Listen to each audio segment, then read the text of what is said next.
সুরক্ষা। এই সুরক্ষা আসলে কি? এটা কি কোনো কবচ নাকি কোনো সীমা? এই সুরক্ষা আসলে অন্য কিছু।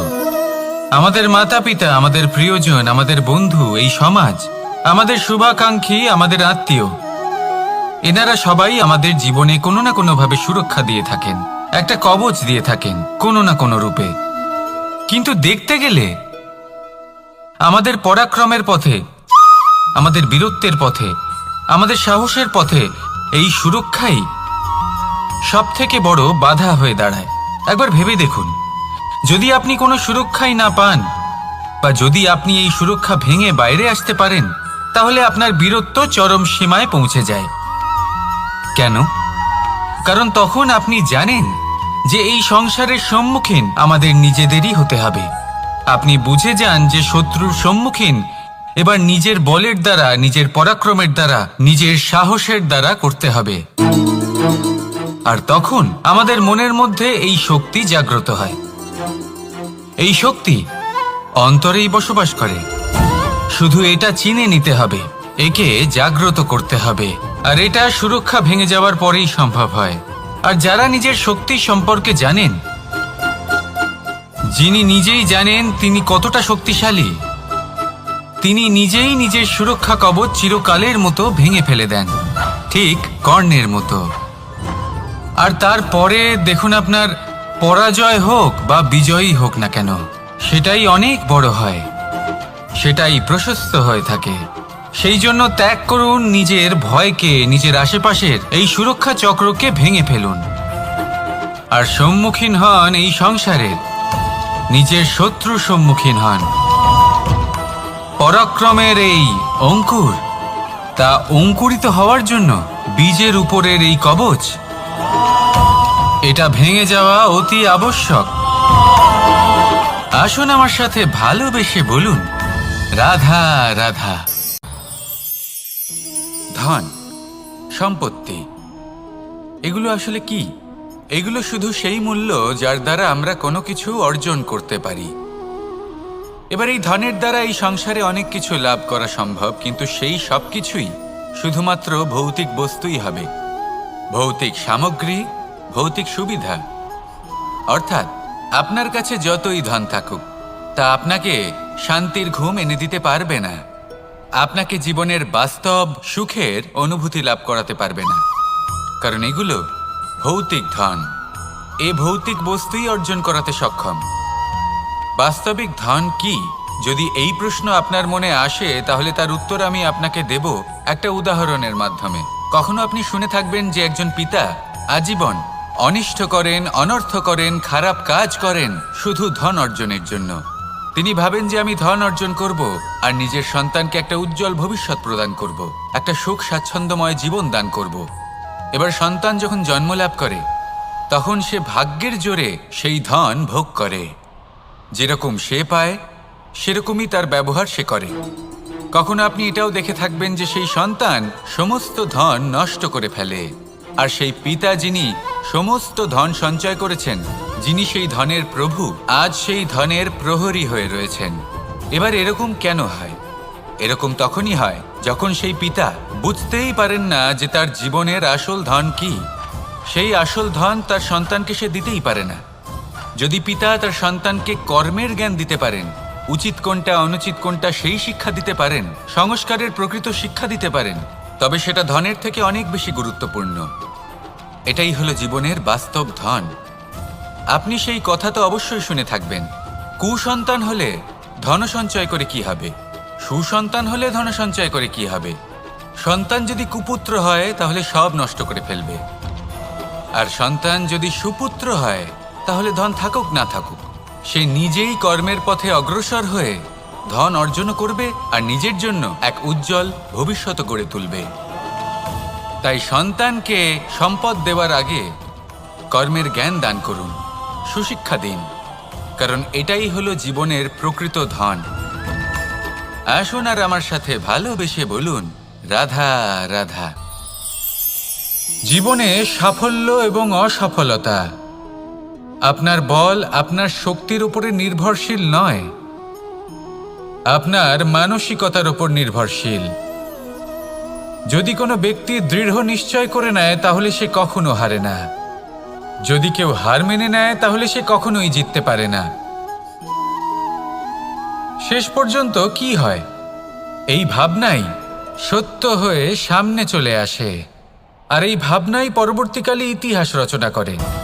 সেই জন্য আপনি যদি চান আপনার নাম ইতিহাসে থাকুক, তাহলে দৃঢ় হতে শিখুন।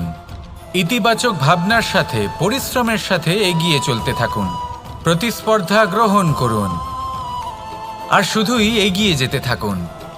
সংসারে আপনি যে কোনো উচ্চতাতেই পৌঁছতে পারবেন, কারণ ইচ্ছে শক্তি আর ভালোবাসার চেয়ে বেশি শক্তিশালী আর কিছুই নেই। তাহলে আসুন আর আমার সাথে ভালোবেসে বলুন, রাধা রাধা। মানুষের জীবন দেখলে এতে সংকটও আসবে, বিপদও আসবে, অনেক সমস্যাও আসবে। কখনো কখনো এমন সময় আসবে যখন আমাদের আপনজনের থেকে সাহায্য চাইতে হয়। আমরা সাহায্য চাই আর তারা সাহায্য করেও দেন, আমাদের সংকট থেকে মুক্তও করে দেন। কিন্তু যখন এই সময় বদলে যায়, যখন সুখের সময় আমাদের জীবনে আসে, তখন আমাদের মনে একটা অহংবোধ জেগে ওঠে। মনে হয় উপকার আবার কি, সেই ব্যক্তি সাহায্য করেছিলেন তাতে কি, উনি তো নিজের কর্তব্য পালন করছিলেন। সেই ব্যক্তি আমাদের ধন দিয়েছিলেন যখন প্রয়োজন ছিল, তো আমরা সেই ধন তো ফিরিয়ে দিয়েছি, উপকার কিসের? এই ভাবনা অনুচিত। যদি কোনো ব্যক্তি আপনাকে সাহায্য করে থাকে যখন কেউ করেনি, যখন আপনার সবথেকে বেশি প্রয়োজন ছিল, সেই সাহায্য অমূল্য আর সেটা উপকারী বটে। যদি কেউ উপকার করেন তাহলে বিনম্র চিত্তে ভালোবেসে আজীবন তার উপকারের প্রতি কৃতজ্ঞ থাকুন। কারণ সত্যি কথা বলতে এই সংসারে উপকার করার মতো ব্যক্তি খুব কম রয়েছেন, আর উপকারীর কথা মনে রাখেন এমন কৃতজ্ঞ ব্যক্তি আরও কম। সেই জন্য জীবনে কৃতজ্ঞ থাকুন আর আমার সাথে ভালোবেসে বলুন, রাধা রাধা। সুখ এবং দুঃখ এই দুই হলো আমাদের জীবনের অবশ্যম্ভাবী এবং গুরুত্বপূর্ণ অঙ্গ। আমাদের সকলের জীবনে কখনো সুখও আসে, আবার কখনো দুঃখও আসে। আমরা সবসময় ভাবি আমরা কিভাবে সুখ লাভ করব, কিভাবে আমরা দুঃখ থেকে দূরে থাকতে পারি। আর এই জীবনে যা কিছুই ঘটুক না কেন, সেই সব কিছু আমরা সুখ এবং দুঃখের মাপদণ্ডে মেপে থাকি। এবার এখানে একটা ছোট্ট বিষয় আছে, এটা ভেবে দেখতে হবে যে কে আসলে সুখী ব্যক্তি। সুখী ব্যক্তি হলেন তিনি, যিনি নিজের জীবনে নিজের কর্মের বিশ্লেষণ করে থাকেন, সেই বুঝে পদক্ষেপ নেন। উনি কি করতে চলেছেন সেটা উনি জানেন, আর যদি ওনার কোনো দোষ থাকে বা ভুল থাকে তাহলে সেগুলো শুধরে নিয়ে এগিয়ে চলেন। সেই জন্য উনি সুখী হন। অন্যদিকে যে ব্যক্তি দুঃখী, তিনি কি করেন? তিনি নিজের উপর নয়, অন্যের উপর নিজের নজর রাখেন, যে তিনি কি করছেন, কিভাবে কর্ম করছেন। ওনারা অন্যের নিন্দা করেন, অন্যের সাফল্য দেখে ঈর্ষা করেন, ক্রুদ্ধ হয়ে যান, ওনাদের বাধা দিতে চেষ্টা করেন। সেই জন্যই তো ওনারা দুঃখী হন। এই সংসারে এমন অনেক ব্যক্তি আছেন যারা এই কারণে দুঃখী নন যে তাদের জীবনে দুঃখ আছে। তারা এই কারণে দুঃখ পান কারণ অন্যের জীবন অনেক বেশি সুখের। দেখুন, শেষ পর্যন্ত আপনাকে নিজের কর্মের প্রতি মনোসংযোগ করতেই হবে, অন্যের প্রতি নয়। কারণ আপনার জীবনে আপনার কর্ম হলো এমন একটা জিনিস যা আপনার নিয়ন্ত্রণে আছে। নিরন্তর চেষ্টা করতে থাকুন, নিজের কর্মকে বুঝতে শিখুন, শুধরে নিন, নিজেকে শ্রেষ্ঠ করে তুলুন। তখন সাফল্য নিজে থেকে আপনার কাছে আসবে, আর এই মন প্রসন্ন হয়ে বলবে, রাধা রাধা। কামবোধ, এটাই আপনার অন্তরের প্রথম শত্রু। বেশিরভাগ মানুষই কামবোধ বলতে লালসা বোঝেন, কিন্তু এটা সম্পূর্ণ সত্য নয়। কামের আসল অর্থ হলো কামনা। এটা খুবই সহজ ব্যাপার। মনুষ্য শরীর থাকলে, মানুষের মন থাকলে এই কামনা অবশ্যই থাকবে। এবার এটাই দেখতে হবে যে এই কামনা নেতিবাচক কামনা নাকি ইতিবাচক কামনা। অন্য কারোর জিনিসে নজর দেওয়া, অন্য কোনো মানুষের উপর নজর দেওয়া, কোনো অনুচিত বস্তুর দিকে নজর দেওয়া, এ নেতিবাচক কামনা। আর এই দুষ্কামনা মানুষকে দিয়ে অপকর্ম করাবেই করাবে। তাই মনে রাখবেন, যে ব্যক্তি নিজের কামনাকে নিয়ন্ত্রণে রাখতে পারেন তিনি সঠিক পথেও থাকেন, সঠিক লক্ষ্যে পৌঁছতেও পারেন। যিনি কামনা নিয়ন্ত্রণে রাখতে পারেন না তিনি তার পথও হারিয়ে ফেলেন এবং লক্ষ্যচ্যুতও হন। তাই মনে রাখবেন, নিজের কামনাগুলিকে নিয়ন্ত্রণে রাখুন। কাম নামক এই শত্রুর ওপর বিজয় লাভ করুন আর আমার সাথে ভালোবেসে বলুন, রাধা রাধা। প্রত্যেকটা মানুষ আলাদা হয় আর অত্যন্ত বিশেষও হয়। প্রত্যেক মানুষ ভিন্ন ভিন্ন পরিবেশে পালিত হয়, বড় হয়। প্রত্যেকের নিজস্ব চিন্তাভাবনা থাকে, নিজস্ব বিচারধারা থাকে। যখন অনেক ভিন্ন বিচারধারা একত্রিত হয়ে যায় তখন শুরু হয় বিবাদ। এবার এই বিবাদের সময় আপনি দেখবেন, দুই ব্যক্তি যাদের মধ্যে এই বিবাদ হচ্ছে সবসময় এটা প্রমাণ করতে চান যে তার সামনের ব্যক্তি এবং তার ভাবনা, তার বিচারধারা বা তার বক্তব্য হলো অনুচিত। এবার এটাই যদি প্রেমপূর্বক রূপে আপনি ভেবে দেখতে চেষ্টা করেন যে সামনের ব্যক্তিটির বক্তব্য, তার মানসিকতা আসলে কি, তাতে উচিত ঠিক কি, সেটা আমরা বুঝতে পারি। একদিকে হলো এই বিবাদ যা আপনাকে সামনের ব্যক্তিটিকে অনুচিত প্রমাণ করতে বাধ্য করে, আর অন্যদিকে হলো প্রেম যা সামনের ব্যক্তিটির যুক্তি বুঝতে সাহায্য করে, তাতে উচিত কি রয়েছে সেটা বুঝতে বাধ্য করে, তাকে মহান হয়ে ওঠার পথে অগ্রসর হতে বাধ্য করে। তাই এই বিবাদকে ত্যাগ করুন আর প্রেমকে আপন করে নিন, আর এই প্রেম ভাব নিয়ে বলুন, রাধা রাধা। সূর্যের প্রকাশ, অন্ধকারকে দূর করে দেওয়া সেই মহানায়ক। এই সূর্যের প্রকাশ যখন পৃথিবীতে এসে পৌঁছয় কি হয়? এই পৃথিবী জেগে ওঠে, প্রত্যেক প্রাণী জেগে ওঠে, মানুষ জেগে ওঠে, নিজের কর্ম করেন, জীবন যাপন করেন। এই ঘুমের মৃতপ্রায় স্থিতি কাটিয়ে উঠে জীবন যাপন করতে শেখেন। এটাই হলো প্রভাব সূর্যের প্রকাশের। এবার এই প্রকাশ যে সূর্যের থেকে পাই তিনি কি করেন? তিনি নিজেকে জ্বালান আমাদের জীবন প্রদান করার জন্য। প্রত্যেকটা মুহূর্ত তিনি তাপ সহ্য করেন আমরা যাতে সেই প্রকাশ লাভ করি। এটাই হলো জীবনের সারমর্ম। যদি আপনিও এই সংসারে প্রকাশ ছড়িয়ে দিতে চান তাহলে আপনাকেও তপ্ত হতে হবে, নিজে জ্বলতে হবে, সেই কর্ম করতে হবে যেটা কঠিন হতে পারে কিন্তু আসলে শ্রেষ্ঠ। তবেই এই সংসারের সেবা করতে পারবেন, সংসারকে পথ দেখাতে পারবেন। নিজের অন্তরের প্রকাশ জাগ্রত করুন, তবেই সেই সকল ব্যক্তি যারা পাপের অন্ধকারে নিমজ্জিত হয়ে আছেন তারা জাগ্রত হবেন। সেই সকল ব্যক্তিকে জাগিয়ে তুলুন, প্রেরিত করে তুলুন সুখী হওয়ার জন্য যারা সুখী হতে পারছেন না। সেই সকলকে প্রেরিত করুন সাফল্য লাভের যারা সফল হতে পারছেন না। নিজের অন্তরের সূর্যকে জাগ্রত করুন, চারিদিকে শুধু প্রকাশই প্রকাশ হবে, জীবনই জীবন থাকবে, আনন্দই আনন্দ থাকবে, আর এই মন বারবার প্রসন্ন চিত্তে বলে উঠবে, রাধা রাধা।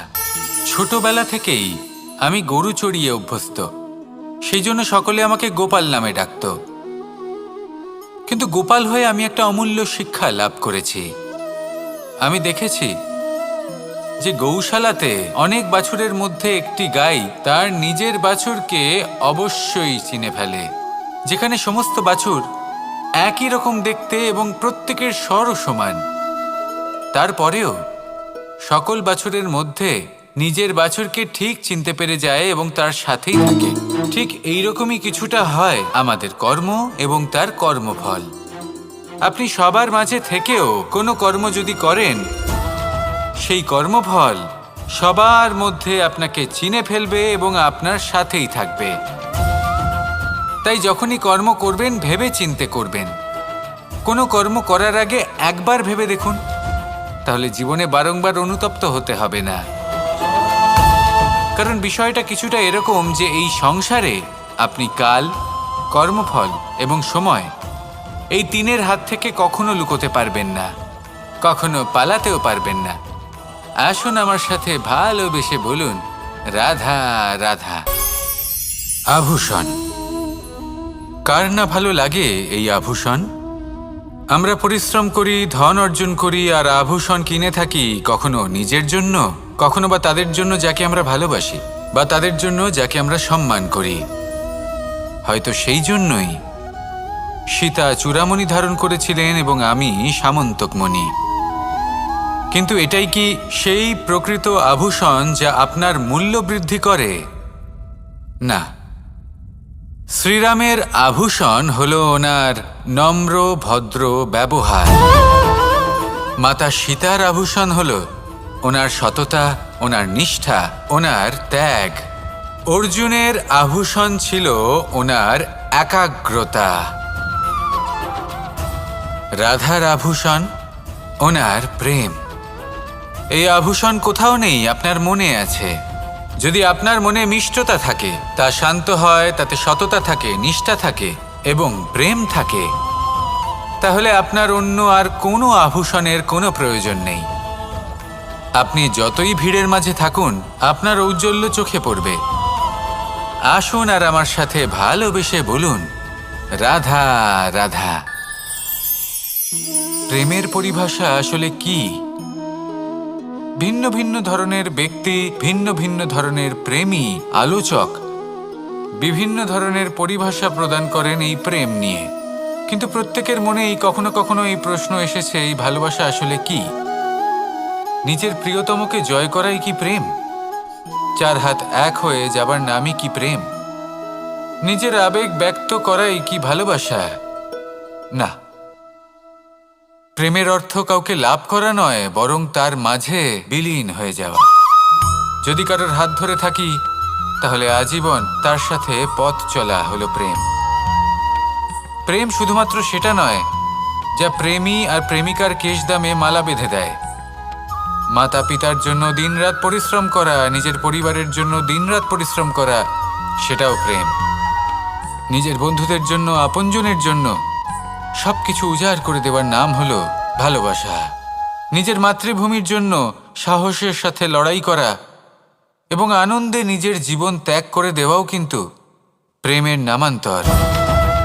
সেই জন্য যারা বুদ্ধিমান ব্যক্তি, তারা কখনো প্রেমের পরিভাষা খুঁজতে চান না, কারণ তারা জানেন যে এই প্রেম কতটা বিশাল। তারা জানেন যে এই প্রেম হলো এক বিশাল সাগর, যাকে নিজের মুঠোয় ধরে রাখা যায় না। সেই জন্য এই প্রেমের সাগরে ডুবে যান এবং সকলকে ভালোবাসতে শিখুন। যদি সবাইকে ভালোবাসতে পারেন, তাহলে তাদেরও কল্যাণ হবে যারা আপনাকে ভালোবাসে, তাদেরও কল্যাণ হবে যাদেরকে আপনি ভালোবাসেন, আর আপনারও কল্যাণ হবে। আর তখন এই মন ভালোবেসে বলবে, রাধা রাধা। হাস্য, হাসি জীবনে অত্যন্ত মূল্যবান হয়। কথায় আছে যে হাসি এবং হাস্য আমাদের জীবনে ওষুধের মতো কাজ করে, আমাদের সুস্থ রাখে, আমাদের জীবনের অনুভূতিগুলিকে আরো সুন্দর করে তোলে। কিন্তু প্রত্যেক ওষুধের মতোই এর সাথেও এটাই হয়। প্রত্যেক ওষুধ সঠিক সময়ে, সঠিক মাত্রায়, সঠিকভাবে গ্রহণ করতে হয়। যদি এরকম না হয়, তাহলে এই ঔষধও শরীরের ক্ষতি করে দিতে পারে। এবার আপনি ভাবতে পারেন, হাসি থেকে কিভাবে ক্ষতি হতে পারে? আপনি যদি অন্য কারোর উপরে হাসেন, তাহলে হয়তো তার মনে কষ্ট হতে পারে, তার অন্তরের মিত্র হয়তো শেষ হয়ে যেতে পারে, আর অন্তরের শত্রু জেগে উঠতে পারে।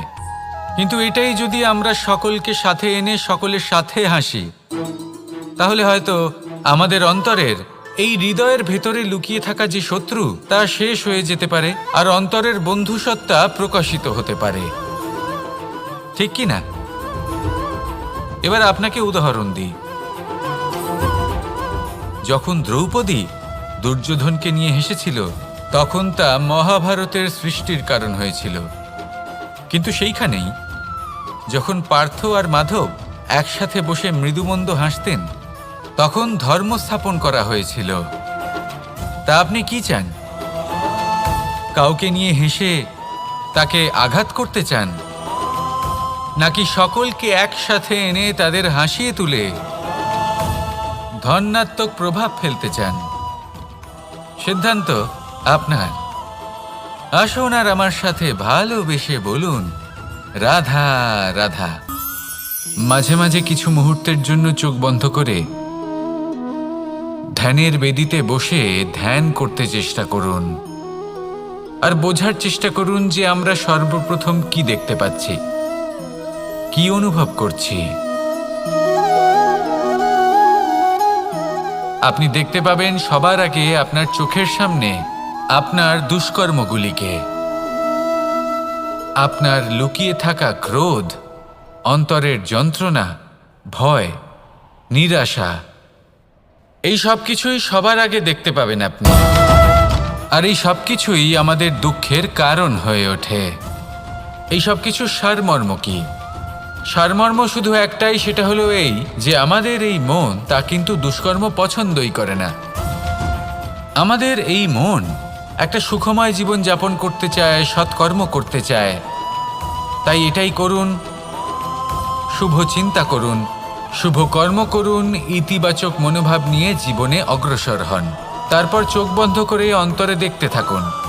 দুঃখের আভাসই পাবেন না। এই মন প্রসন্নতা এবং প্রেমের দ্বারা পূর্ণ হবে এবং বারবার বলে উঠবে রাধা রাধা।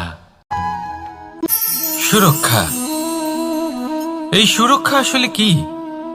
এটা কি কোনো কবচ নাকি কোনো সীমা? এই সুরক্ষা আসলে অন্য কিছু। আমাদের মাতা পিতা, আমাদের প্রিয়জন, আমাদের বন্ধু, এই সমাজ, আমাদের শুভাকাঙ্ক্ষী, আমাদের আত্মীয়, এনারা সবাই আমাদের জীবনে কোনো না কোনোভাবে সুরক্ষা দিয়ে থাকেন, একটা কবচ দিয়ে থাকেন কোনো না কোনো রূপে।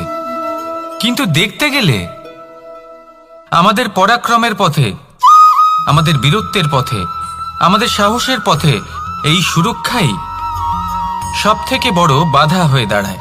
একবার ভেবে দেখুন, যদি আপনি কোনো সুরক্ষাই না পান বা যদি আপনি এই সুরক্ষা ভেঙে বাইরে আসতে পারেন, তাহলে আপনার বীরত্ব চরম সীমায় পৌঁছে যায়। কেন? কারণ তখন আপনি জানেন যে এই সংসারের সম্মুখীন আমাদের নিজেদেরই হতে হবে। আপনি বুঝে যান যে শত্রুর সম্মুখীন এবার নিজের বলের দ্বারা, নিজের পরাক্রমের দ্বারা, নিজের সাহসের দ্বারা করতে হবে। আর তখন আমাদের মনের মধ্যে এই শক্তি জাগ্রত হয়। এই শক্তি অন্তরেই বসবাস করে। শুধু এটা চিনে নিতে হবে, একে জাগ্রত করতে হবে। আর এটা সুরক্ষা ভেঙে যাওয়ার পরেই সম্ভব হয়। আর যারা নিজের শক্তি সম্পর্কে জানেন, যিনি নিজেই জানেন তিনি কতটা শক্তিশালী, তিনি নিজেই নিজের সুরক্ষা কবচ চিরকালের মতো ভেঙে ফেলে দেন, ঠিক কর্ণের মতো। আর তারপরে দেখুন, আপনার পরাজয় হোক বা বিজয়ী হোক না কেন, সেটাই অনেক বড় হয়, সেটাই প্রশস্ত হয়ে থাকে।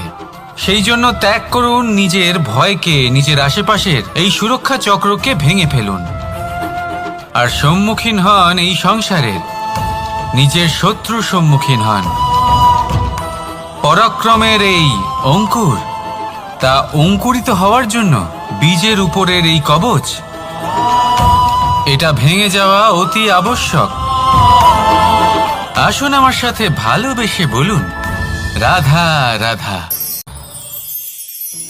ধন, সম্পত্তি, এগুলো আসলে কি? এগুলো শুধু সেই মূল্য যার দ্বারা আমরা কোনো কিছু অর্জন করতে পারি। এবার এই ধনের দ্বারা এই সংসারে অনেক কিছু লাভ করা সম্ভব, কিন্তু সেই সব কিছুই শুধুমাত্র ভৌতিক বস্তুই হবে, ভৌতিক সামগ্রী, ভৌতিক সুবিধা। অর্থাৎ আপনার কাছে যতই ধন থাকুক, তা আপনাকে শান্তির ঘুম এনে দিতে পারবে না, আপনাকে জীবনের বাস্তব সুখের অনুভূতি লাভ করাতে পারবে না। কারণ এগুলো ভৌতিক ধন, এ ভৌতিক বস্তুই অর্জন করাতে সক্ষম। বাস্তবিক ধন কি? যদি এই প্রশ্ন আপনার মনে আসে, তাহলে তার উত্তর আমি আপনাকে দেব একটা উদাহরণের মাধ্যমে। কখনো আপনি শুনে থাকবেন যে একজন পিতা আজীবন অনিষ্ট করেন, অনর্থ করেন, খারাপ কাজ করেন শুধু ধন অর্জনের জন্য। তিনি ভাবেন যে আমি ধন অর্জন করব আর নিজের সন্তানকে একটা উজ্জ্বল ভবিষ্যৎ প্রদান করব, একটা সুখ স্বাচ্ছন্দ্যময় জীবন দান করব। এবার সন্তান যখন জন্ম লাভ করে, তখন সে ভাগ্যের জোরে সেই ধন ভোগ করে। যেরকম সে পায় সেরকমই তার ব্যবহার সে করে। কখনো আপনি এটাও দেখে থাকবেন যে সেই সন্তান সমস্ত ধন নষ্ট করে ফেলে, আর সেই পিতা যিনি সমস্ত ধন সঞ্চয় করেছেন, যিনি সেই ধনের প্রভু, আজ সেই ধনের প্রহরী হয়ে রয়েছেন। এবার এরকম কেন হয়? এরকম তখনই হয় যখন সেই পিতা বুঝতেই পারেন না যে তার জীবনের আসল ধন কি। সেই আসল ধন তার সন্তানকে সে দিতেই পারে না। যদি পিতা তার সন্তানকে কর্মের জ্ঞান দিতে পারেন, উচিত কোনটা অনুচিত কোনটা সেই শিক্ষা দিতে পারেন, সংস্কারের প্রকৃত শিক্ষা দিতে পারেন, তবে সেটা ধনের থেকে অনেক বেশি গুরুত্বপূর্ণ। এটাই হলো জীবনের বাস্তব ধন। আপনি সেই কথা তো অবশ্যই শুনে থাকবেন, কুসন্তান হলে ধন সঞ্চয় করে কি হবে, সুসন্তান হলে ধন সঞ্চয় করে কি হবে। সন্তান যদি কুপুত্র হয় তাহলে সব নষ্ট করে ফেলবে, আর সন্তান যদি সুপুত্র হয় তাহলে ধন থাকুক না থাকুক সে নিজেই কর্মের পথে অগ্রসর হয়ে ধন অর্জন করবে আর নিজের জন্য এক উজ্জ্বল ভবিষ্যৎ গড়ে তুলবে। তাই সন্তানকে সম্পদ দেওয়ার আগে কর্মের জ্ঞান দান করুন, সুশিক্ষা দিন, কারণ এটাই হলো জীবনের প্রকৃত ধন। আসুন আর আমার সাথে ভালোবেসে বলুন, রাধা রাধা।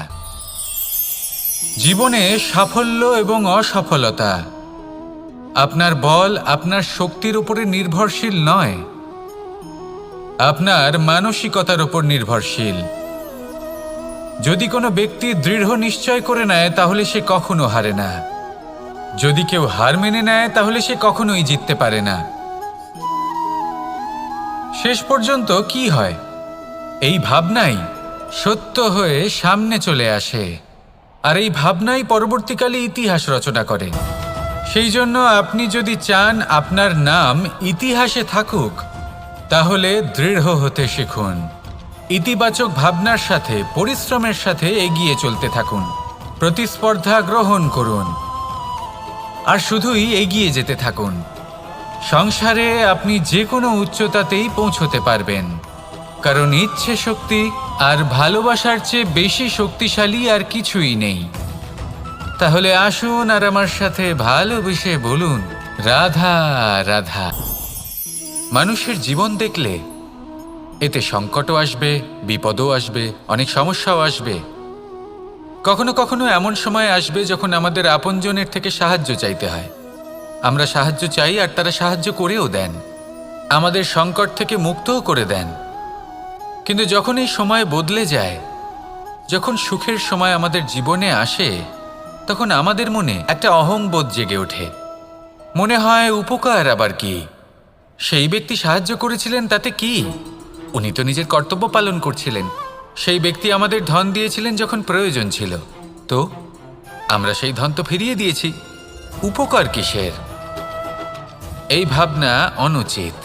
যদি কোনো ব্যক্তি আপনাকে সাহায্য করে থাকে যখন কেউ করেনি, যখন আপনার সবথেকে বেশি প্রয়োজন ছিল, সেই সাহায্য অমূল্য, আর সেটা উপকারী বটে।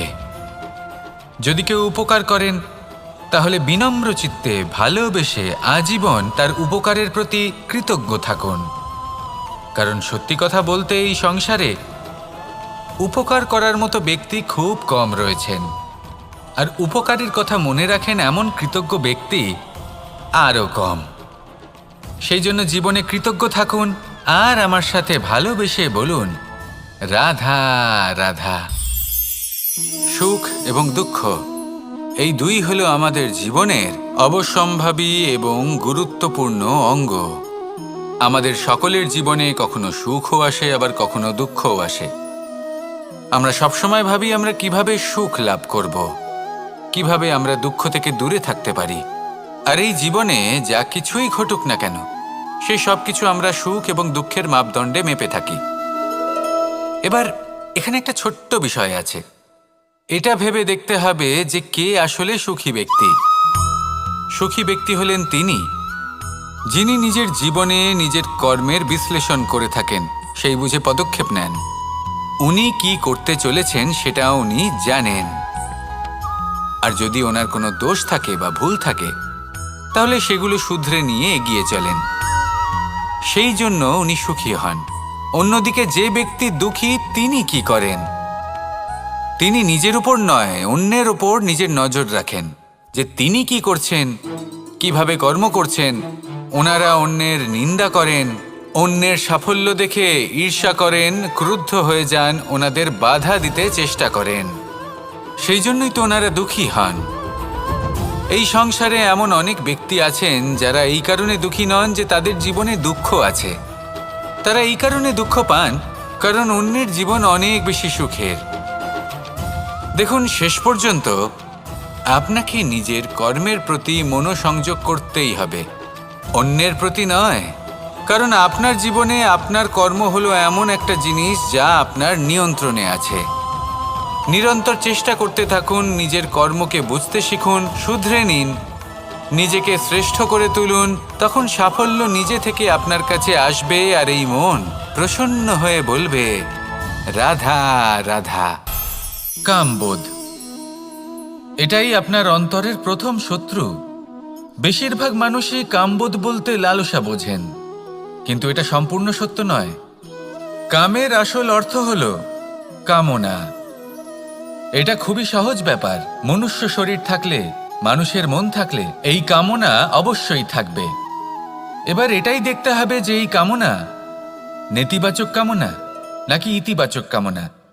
অন্য কারোর জিনিসে নজর দেওয়া, অন্য কোনো মানুষের উপর নজর দেওয়া, কোনো অনুচিত বস্তুর দিকে নজর দেওয়া, এই নেতিবাচক কামনা।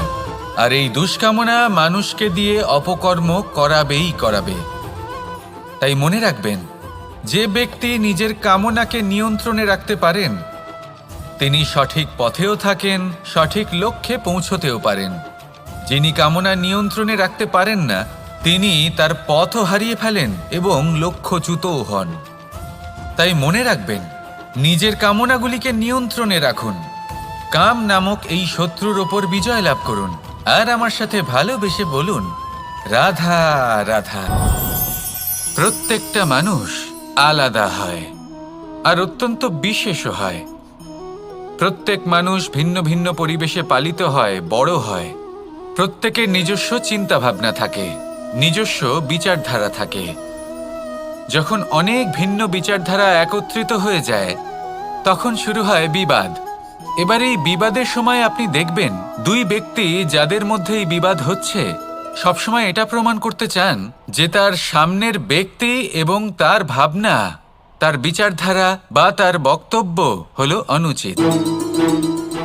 এবার এটাই যদি প্রেমপূর্বক রূপে আপনি ভেবে দেখতে চেষ্টা করেন যে সামনের ব্যক্তিটির বক্তব্য, তার মানসিকতা আসলে কি, তাতে উচিত ঠিক কি, সেটা আমরা বুঝতে পারি।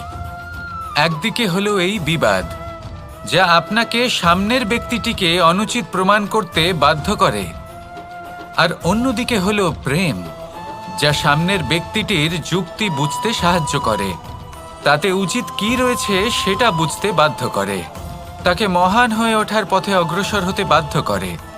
তাই এই বিবাদকে ত্যাগ করুন আর প্রেমকে আপন করে নিন আর এই প্রেম ভাব নিয়ে বলুন, রাধা রাধা। সূর্যের প্রকাশ, অন্ধকারকে দূর করে দেওয়া সেই মহানায়ক। এই সূর্যের প্রকাশ যখন পৃথিবীতে এসে পৌঁছয় কি হয়? এই পৃথিবী জেগে ওঠে, প্রত্যেক প্রাণী জেগে ওঠে, মানুষ জেগে ওঠে, নিজের কর্ম করেন, জীবন যাপন করেন। এই ঘুমের মৃতপ্রায় স্থিতি কাটিয়ে উঠে জীবন যাপন করতে শেখেন। এটাই হলো প্রভাব সূর্যের প্রকাশের। এবার এই প্রকাশ যে সূর্যের থেকে পাই তিনি কি করেন? তিনি নিজেকে জ্বালান আমাদের জীবন প্রদান করার জন্য। প্রত্যেকটা মুহূর্ত তিনি তাপ সহ্য করেন আমরা যাতে সেই প্রকাশ লাভ করি। এটাই হলো জীবনের সারমর্ম। যদি আপনিও এই সংসারে প্রকাশ ছড়িয়ে দিতে চান তাহলে আপনাকেও তপ্ত হতে হবে, নিজে জ্বলতে হবে, সেই কর্ম করতে হবে যেটা কঠিন হতে পারে কিন্তু আসলে শ্রেষ্ঠ। তবেই এই সংসারের সেবা করতে পারবেন, সংসারকে পথ দেখাতে পারবেন। নিজের অন্তরের প্রকাশ জাগ্রত করুন, তবেই সেই সকল ব্যক্তি যারা পাপের অন্ধকারে নিমজ্জিত হয়ে আছেন তারা জাগ্রত হবেন। সেই সকল ব্যক্তিকে জাগিয়ে তুলুন, প্রেরিত করে তুলুন সুখী হওয়ার জন্য যারা সুখী হতে পারছেন না। সেই সকলকে প্রেরিত করুন সাফল্য লাভের যারা সফল হতে পারছেন না। নিজের অন্তরের সূর্যকে জাগ্রত করুন, চারিদিকে শুধু প্রকাশই প্রকাশ হবে, জীবনই জীবন থাকবে, আনন্দই আনন্দ থাকবে, আর এই মন বারবার প্রসন্ন চিত্তে বলে উঠবে, রাধা রাধা।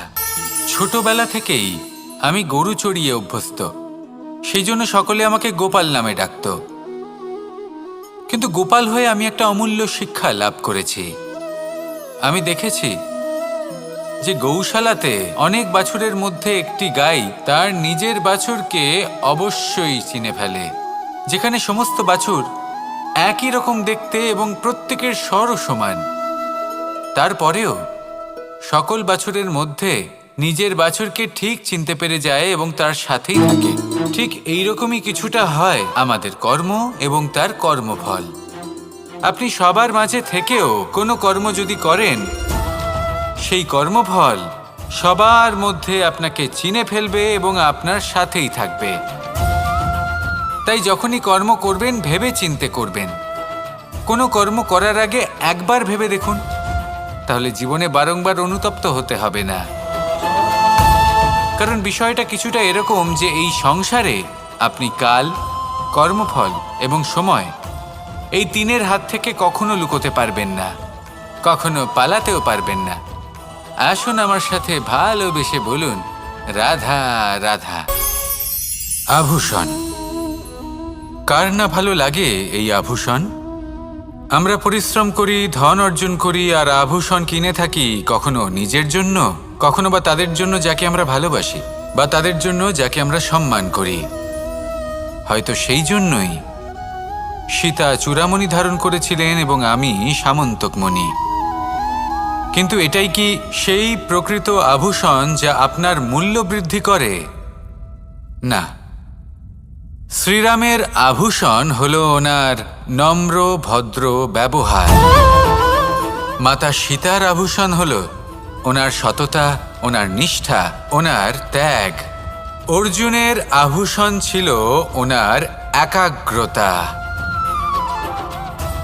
রাধার আভূষণ ওনার প্রেম। এই আভূষণ কোথাও নেই, আপনার মনে আছে। যদি আপনার মনে মিষ্টতা থাকে, তা শান্ত হয়, তাতে সততা থাকে, নিষ্ঠা থাকে এবং প্রেম থাকে, তাহলে আপনার অন্য আর কোনো আভূষণের কোনো প্রয়োজন নেই। আপনি যতই ভিড়ের মাঝে থাকুন, আপনার ঔজ্জ্বল্য চোখে পড়বে।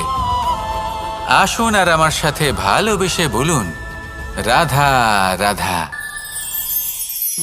প্রেমের পরিভাষা আসলে কি? ভিন্ন ভিন্ন ধরনের ব্যক্তি, ভিন্ন ভিন্ন ধরনের প্রেমী, আলোচক বিভিন্ন ধরনের পরিভাষা প্রদান করেন এই প্রেম নিয়ে।